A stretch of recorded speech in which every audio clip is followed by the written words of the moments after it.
ألا يلا بنظرة من العين الرحيمة تداوي كل ما بي من أمراض سقيمة. ألا يلا بنظرة من العين الرحيمة تداوي كل ما بي من أمراض سقيمة. Nah, pasal yang baru syurutut tayammumi asyaratun.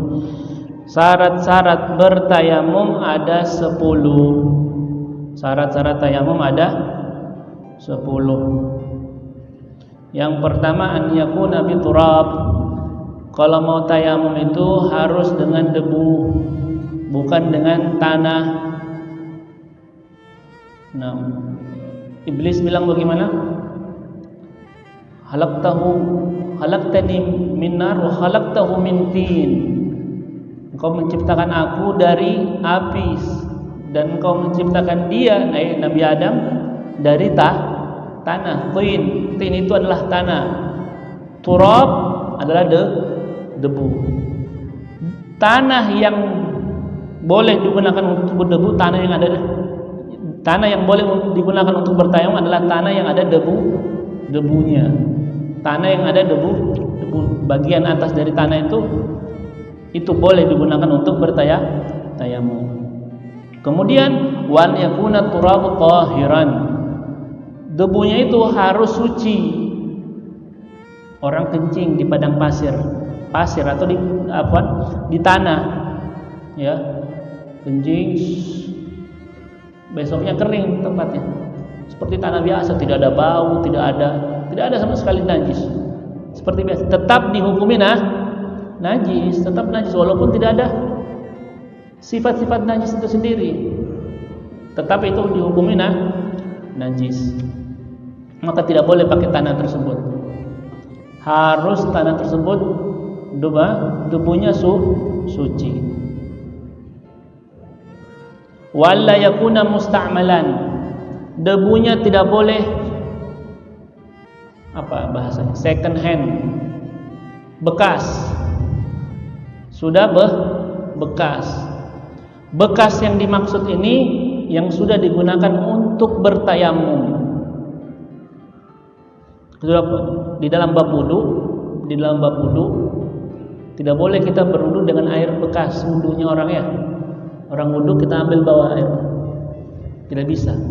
Harus pakai air yang suci.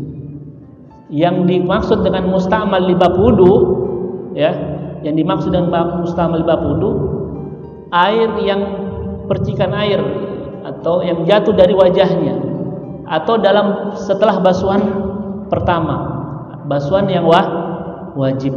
Basuhan yang kedua, ketiga itu bukan musta'mal.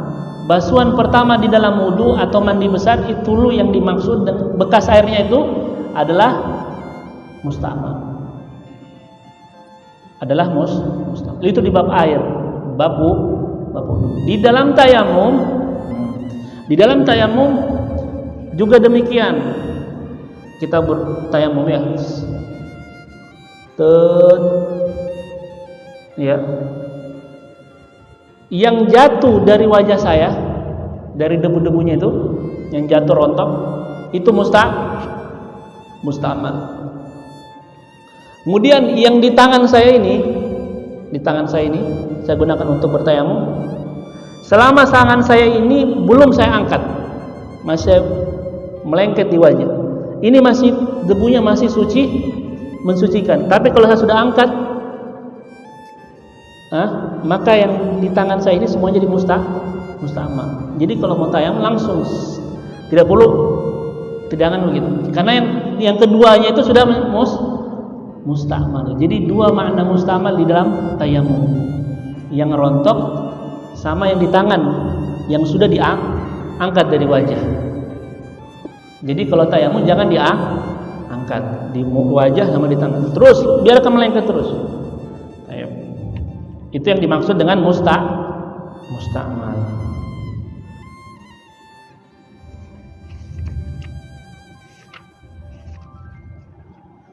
Yang berikutnya wala yukhalitahu daqiqun wa nahwu. debunya tidak boleh tercampur dengan tepung atau tercampur dengan pasir atau sesuatu yang lain. Harus debu murni sebagaimana di air, dalam bab air. Airnya tidak boleh tercampur dengan susu. Harus air yang suci, air mutlak. Tidak tercampur sesuatu yang lain. Debu tercampur dengan pasir tidak boleh. Tapi kalau pasir yang berdebu boleh. Pasirnya yang berdebu, maka kita cukup ambil debunya, bukan pasirnya, tapi debu yang bercampur dengan pasir tidak boleh. Nah. Kemudian wan yaqsidahu, hendaklah dia bermaksud untuk bertayamum. Ketika dia ingin bertayamum, tiba-tiba ada debu nempel di tangannya. Duduk ya di tempat, debu semua di tangannya. Wah, mumpung tidak ada air, langsung tayamum aja. Karena sudah ada debu di tangan. Tidak sah. Harus dia ambil debu itu, dia bermaksud untuk tayamum. Jangan kebetulan tangan saya sudah berdebu, saya langsung bertayamum. Tidak boleh, harus diambil ulang. Terus ini maksud untuk tayamum. Cukup maksud biasa. Ada orang tahu kan maksudnya, bermaksud kok. Iya, saya bermaksud untuk tayamum. Dan itu belum niat ya. Niat sebentar. Ketika dia mengusap wajah, dia sudah ambil debu, kemudian dia mengusap wajahnya. Wan yamsah wajhahu wa yadayhi bi darbatain. Hendaklah dia mengusap wajahnya dan kedua tangannya dengan 2 kali tepukan. Dengan 2 kali tepukan. Kalau cuma 1 kali tepukan tidak sah. Harus 2 kali. Bisa tidak 1 kali tepukan? Bisa. Ambil 1 kali tepukan ini ya. Tangannya itu dibagi 2. Jemarinya ini setengah sama setengah ini untuk wajah. Kayak orang pakai makeup. Sudah selesai. Yang setengahnya sebagian sini ambil belakang. Selama belum terlepas dari tangan masih suci mensucikan. Jangan lepas. Terus 1. Begitu pula sebelahnya. 1. Tidak sah. Harus 2 kali tepukan. Jadi yang benar 1 untuk wajah, 1 untuk tangan. Harus 2 kali tepukan. Tapi kalau 1 kali tidak boleh, harus 2 kali karena syaratnya harus 2 kali.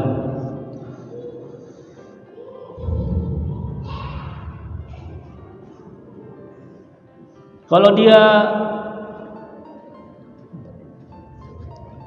2 kali tepukan, akan tapi begini, 1 tepukan tangan kanannya ini untuk wajah, 1. Satunya ini untuk tangan. Butuh 1 tepukan lagi kan? Ambil. Untuk boleh. Tapi sunnahnya itu boleh, tapi tidak sunnah. Sunnahnya itu bagaimana? Tepukan pertama untuk wajah. Tepukan kedua untuk tangan. Jadi kalau yang seperti tadi namanya khilaful aula.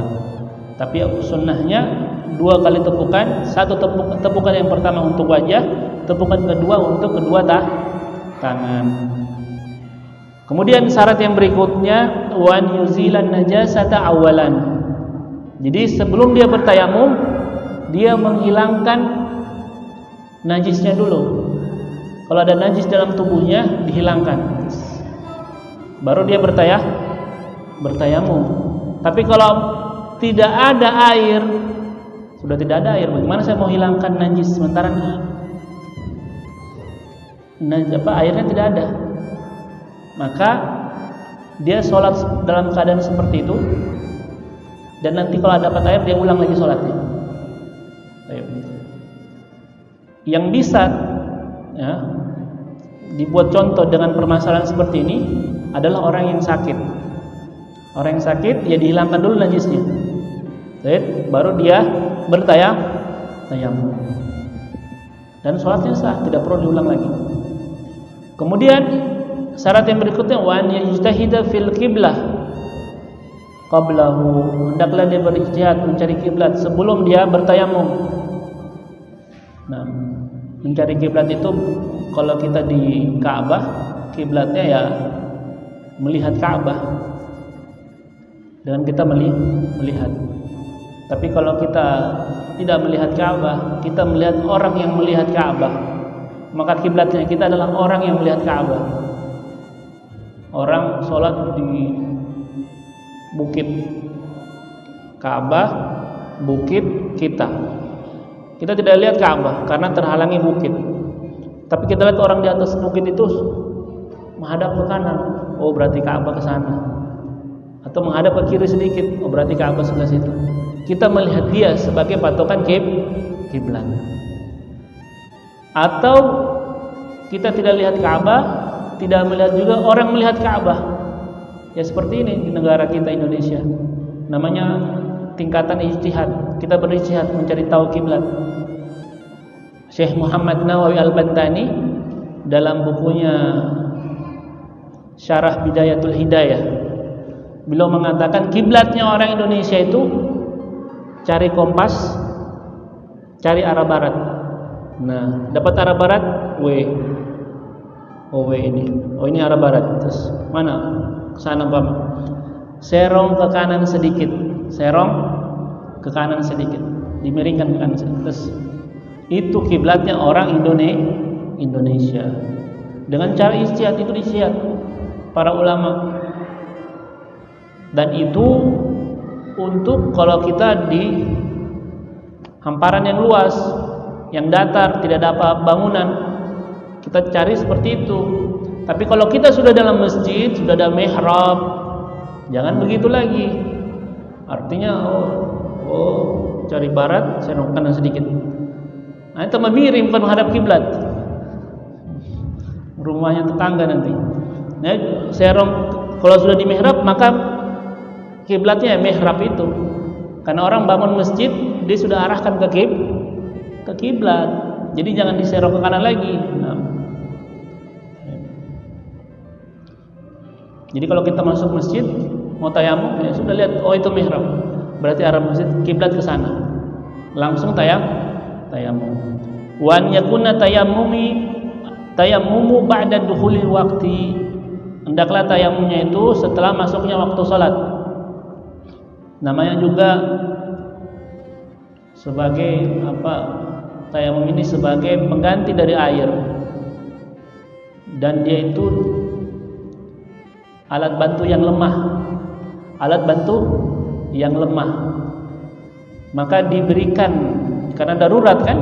Karena darurat, maka darurat itu akan dibolehkan kalau syarat wajibnya sudah dapat. Kapan? Masuknya waktu. Boleh dia bertayamum. Tapi kalau belum masuk waktu, kenapa kami berikan Anda tayamum sementara Anda belum wajib untuk sholat? Kan begitu. Kalau sudah masuk waktu sholat, baru dibolehkan tayamum. Maka syaratnya tayamum itu setelah masuk waktu sholat. Karena kalau belum masuk waktu sholat, untuk apa tayamum? Nah, tapi kalau dia untuk baca Quran ya, untuk sholat sunnah tidak ada masalah.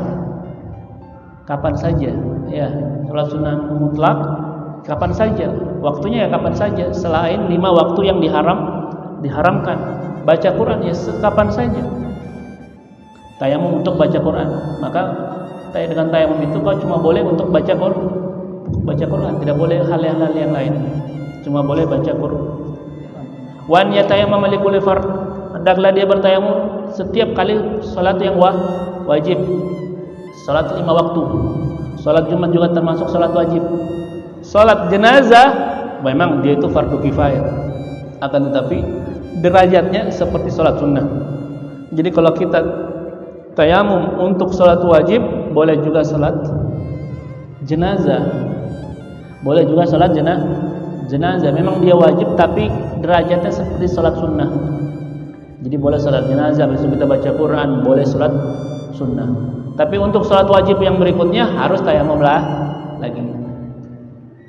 Satu tayamum untuk sholat wajib itu boleh digunakan untuk sholat sunnah berapapun banyaknya.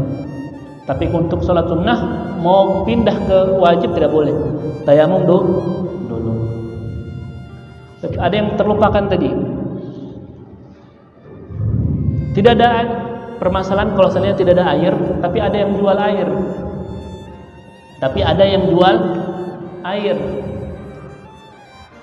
Kalau ada yang jual air, kita tanya.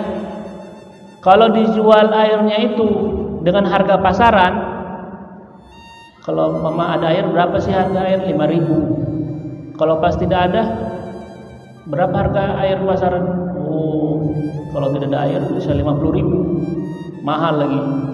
Maka tidak wajib kita beli. Walaupun kita orang kaya mampu beli. Cuma kalau kita orang kaya mampu beli, pelit. Cuma kalau kita orang kaya mampu beli, pelit. Nah, beli dengan apa? Harga yang lebih tidak masalah. Dan lebih bagus wudu dengan air. Wallahu a'lam bishawab.